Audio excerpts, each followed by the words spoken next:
Peace, was good? Welcome to another hip hop album review. This is part 56. I meant to do this last night, but I never got around to it. The album I'm gonna review today is Killah Priest's third album, Priesthood, released in 2001. For those who don't know who Killah Priest is, he's an MC from Brooklyn, New York, Brownsville, Brooklyn, if I'm not mistaken. He got his start back in the early '90s.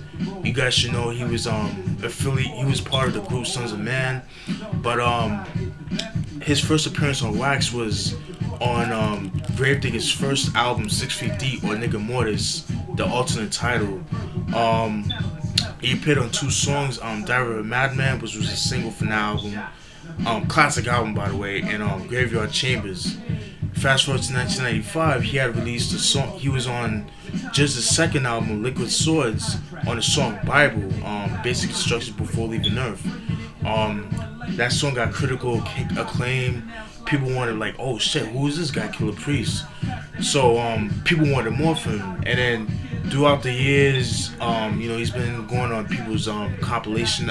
He appeared on other people's projects, compilation albums and what so forth and stuff like that. Fast forward to 1998, he had released his first album, Heavy Mental, which I did a review on.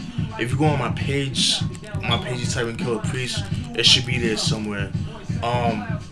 Very dope album, classic album, stuff like that. And then after the album release got released, him and RZA had a falling out and stuff like that, to the point that he cut ties with Wu-Tang. Like, he was like, fuck it, I'm not fucking with you anymore. I ain't fucking with y'all no more. So in 2 years later, in 2000, he released his second album, View from Masada, which I must say, I wasn't too crazy about that album. That album was kind of mediocre. To me, it's like his weakest album in his discography. And the problem with that album was because of the beats. The beats were kind of like on the commercial tip. I guess that's what he's trying to go for. But for someone like Killah Priest, it doesn't fit him. It doesn't fit his steez and shit like that. I think I only had like one single off that album, was on What's Part of the Game, featuring Rascast. Like, I remember that song having like moderate video play on BET and stuff like that, but it just wasn't Killah Priest and stuff like that. And I'm trying to get my hands on the album. It's very hard to come by, but I just want to get it. I want to get it just to collect my collection of Killah Priest albums that I'm trying to collect. And then fast forward to 2001, he had released this album, Priesthood. This album, what's crazy about this album is that it came out of nowhere. Like, there was no promotion for the album. It just came out of the blue and stuff like that. It was like I said, after View from Masada, he got dropped from the record label. I think he was under MCA Records, if I'm not mistaken, because due to lack of sales and stuff like that, due to like low sales. Excuse me. So he released this album independently under Providence Music Incorporated, which is a record label under that Killah Priest and a guy named Illuminati created. So they're the founders of that record label, and this is the record label they released this album under. All right. Open this up. Show you guys the actual CD, what it looks like. Pretty cool drawing right there. You open it up, same thing. You can't see because like scratches and shit like that. Whatever. Open it up. See Killah Priest right here. Kind of cheap looking if you ask me, but whatever. I guess for the budget, for what you had and stuff. I'm pretty sure a lot of you guys seen this picture before. Well, that picture came from this album. Open this up. I like this a lot. It's pretty dope. Has like that Egyptian throne type of vibe to it and stuff like that. And then his future projects that I don't know if ever got released. It probably had, but under a different independent label and stuff like that. As you can see, Killah Priest is here chilling, just vibing and shit like that. Alright. We'll talk about the producers of the album. The producers are Illuminati, that I just mentioned. By the way, that dude Illuminati, he's also been on other projects, like he's done projects for he's produced for like Cannabis, Exhibit, stuff like that, but under his government name and shit like that. Yeah, so like I said, Illuminati, Narcissist, Nasty, um, Pedrum, who else? Daddy Rose, Priest himself, and Ascended Masters, who is just Killah Priest and Illuminati together, and you have Ascended Masters and stuff like that. And me, you know how I get down. I'm gonna break down some of the songs and stuff like that. In fact, I don't even think this album has any singles. But I checked on Wikipedia. The only single this album has was My Hood, but there's no video for that. So I posted on the link in the description box for that song and a couple other songs, so you guys get an idea of the album and stuff like that. All right. So the first song, it was the intro. In parentheses, Black Balmy. It's a pretty interesting track.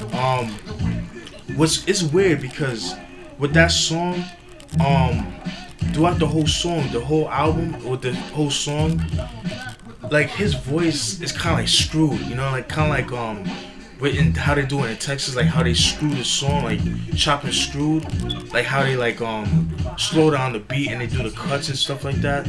Well, that's how his voice sounds like and stuff like that throughout the whole song. And what I got throughout that song is that how the industry blackballed him because of how of the subject matter that he talks about. You know, he talks about a lot of spiritual shit, but mixed with street shit. You know what I mean? And people pigeonhole him as like a religious rapper, and he's saying like, I'm not religious at all. I'm just a spiritual dude, but I just mixed in my spiritual faith and stuff like that, but with street shit and my rhymes and stuff like that. And that's what he talks about. And also he said like how I feel like I'm one of the best MCs besides Jay and Nas and like the other greats. But like because of his subject matter, people just like kind of like turn the blind eye and stuff like that. And I agree with that, you know what I mean? That's what I got from the intro. Alright, and it kind of sets the tone of the album and stuff like that. Second song, Madness, produced by Narcissist. Pretty dope song. He talks about the madness that goes on in the hood and shit like that, like killings and shit like that and things like that. People robbing motherfuckers, people getting killed and stuff like that. You know what I mean? That's what I got from the song. Pretty dope song. I like the beat too. Third song, My Hood, was just the single. Was just like the only single off the album. My Hood, it's pretty much the same thing. Like how he has to deal with the violence in the hood. But it's shit that he has to live through and shit like in his hood and stuff like that. But the hood is what made him who he is today. That's what I got from the song My Hood. Fourth song, Horseman Talk, featuring the Four Horsemen, which concludes Corrupt, Killah Priest, Cannabis, and Rascas. And I want to talk about that Four Horsemen. The Four Horsemen, they were supposed to come out with an album years ago. There's been a lot of talk about that. If I'm not mistaken, they released an album called Horseman Talk, but it's just so rare that you couldn't get it in stores. Like you only could get it at the time in the internet. You know what I mean? And it's very hard to come by.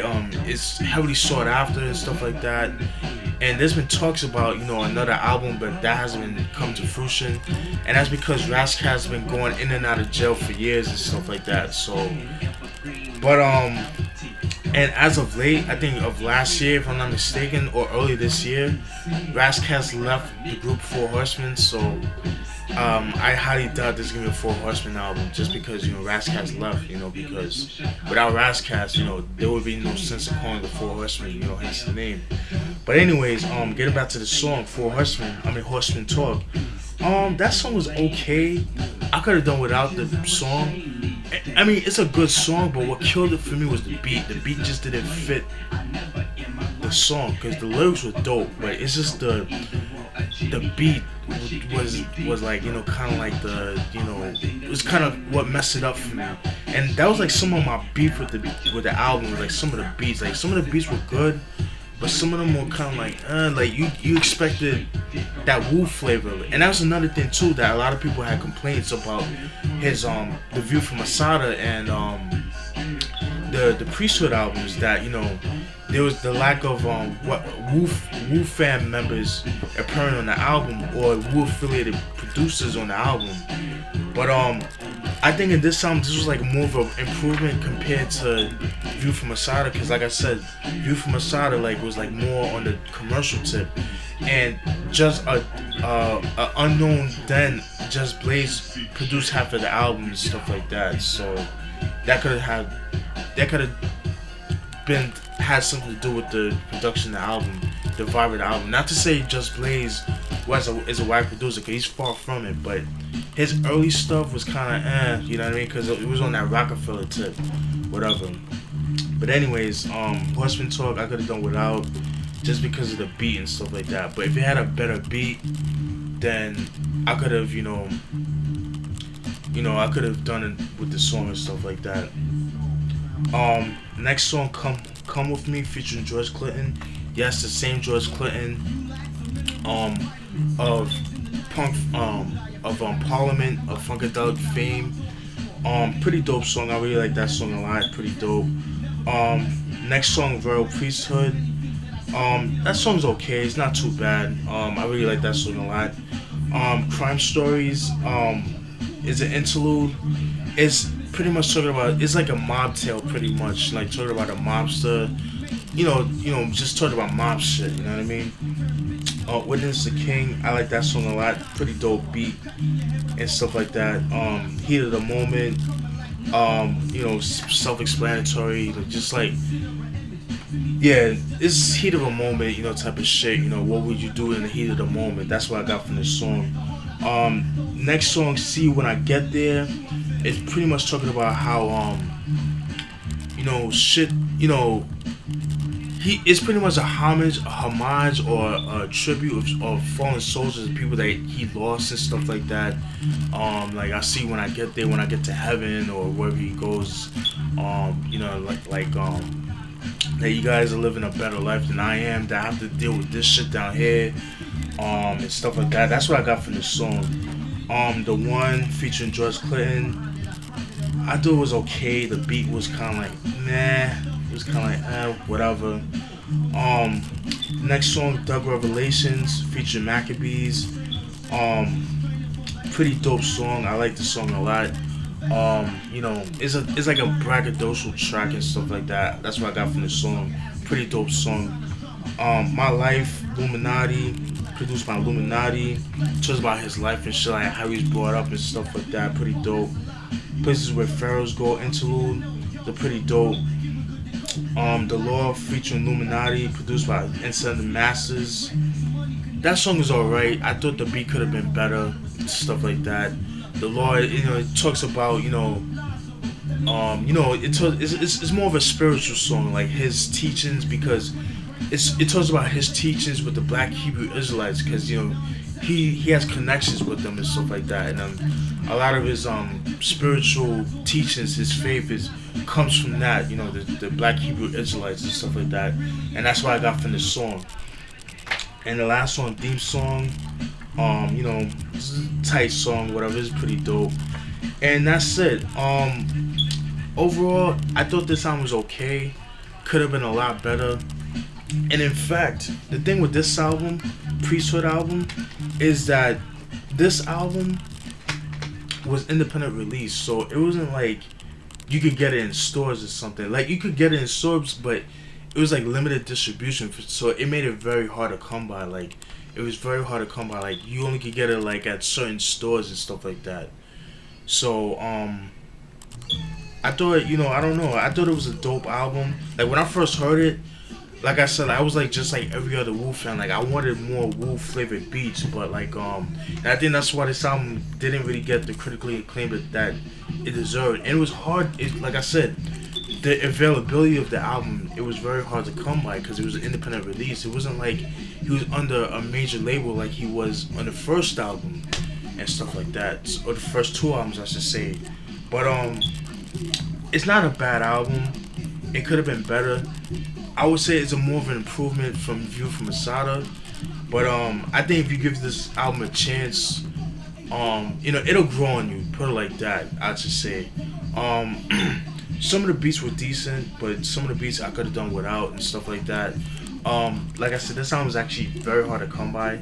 In fact, they re-released this album, I believe, back in 2005 by Baby Grand Records. But even that version is hard to come by. I had the OG copy that was released in 2001 because the 2005 release edition comes with an extra song. Let me check the name of the song. It's a song called, doesn't say here, but the excuse me, the Baby Grand version it comes with an extra song, but this version doesn't. So definitely, if you could find this album, definitely pick it up. You have to be a fan of Killah Priest to really enjoy this album, to really appreciate the album. But like I said, very dope album, very underrated in my opinion. Like I said, it's not his best album, but it's not his worst. I would say his worst is probably like View from Masada. And also did a review on Black August. I feel like from that album is when he kind of like stepped his game up as far as production and stuff like that. Because the lyrics, he always had ill lyrics. He's always an ill lyricist. Because, the shit that he raps about, like, whoo, and he's so ill with the lyrics, but it's just like the production. Like his ear for beats at the time wasn't really on point, but I feel like from Black August is when his ear for beats was just he stepped his game up and stuff like that.